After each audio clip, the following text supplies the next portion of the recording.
That's the main developments so far.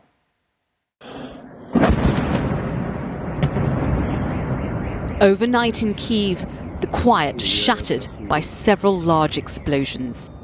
An American news crew had just finished broadcasting when they had to duck for cover.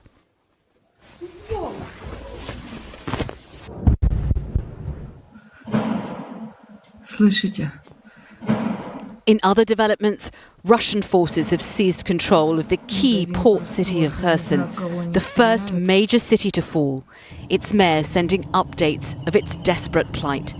Informing residents the Ukrainian flag still flies over the city and telling Russian troops not to shoot people.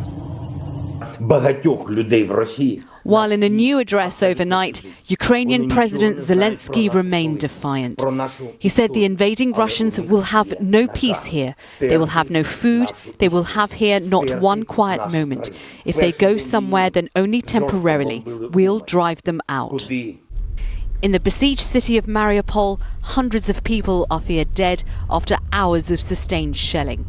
Our ITV News team joined the last convoy out when they came face to face with Russian tanks and soldiers. At one point, the tank turret turned our way. We were staring down the barrel. And in the last 30 minutes in Moscow, the Russian Foreign Minister Sergei Lavrov compared the US to Hitler, ahead of renewed talks with Ukraine later.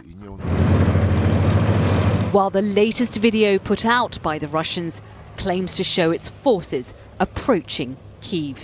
Sejal Karia, ITV News. We can speak now to ITV correspondent Richard Gaisford, who is in western Ukraine. Richard, how significant is it that the Russians now have control of their first major city?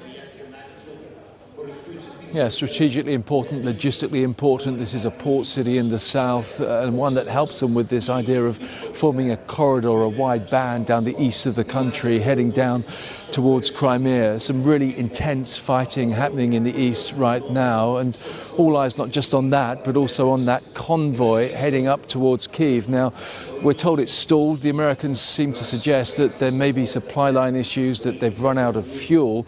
That hasn't stopped artillery targeting the capital city overnight. Some pretty intense firing on Kyiv at the moment, including at the railway station, where so many people head to try and get to the comparative safety of cities like this, where this morning, on the hour, every hour, we're hearing the voice of President Zelensky throughout the city centre.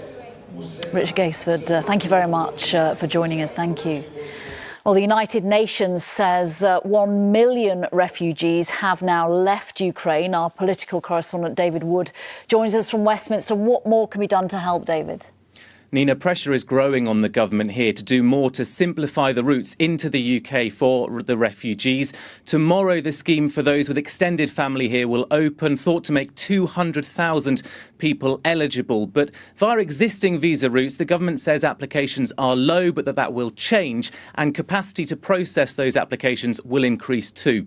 But this morning came the stark warning from the UN that there may be up to 4 million refugees, nearly a tenth of Ukraine's population, who are forced to flee. And that is why the Disasters and Emergency Committee is launching its humanitarian campaign to raise money for food, water and medical care. The government will match pound for pound up to £20 million, the cash raised in the UK.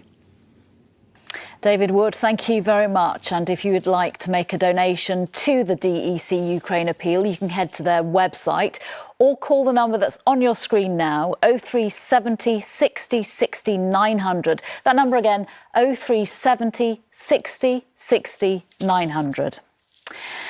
Finally, in a 24-hour U-turn, Russian athletes will now be banned from the Winter Paralympics in China. The opening ceremony in Beijing is tomorrow. The International Paralympic Committee reversed its decision after heavy criticism yesterday. We'll have much more on that decision on the lunchtime news. Our next update is at 11. Goodbye for now.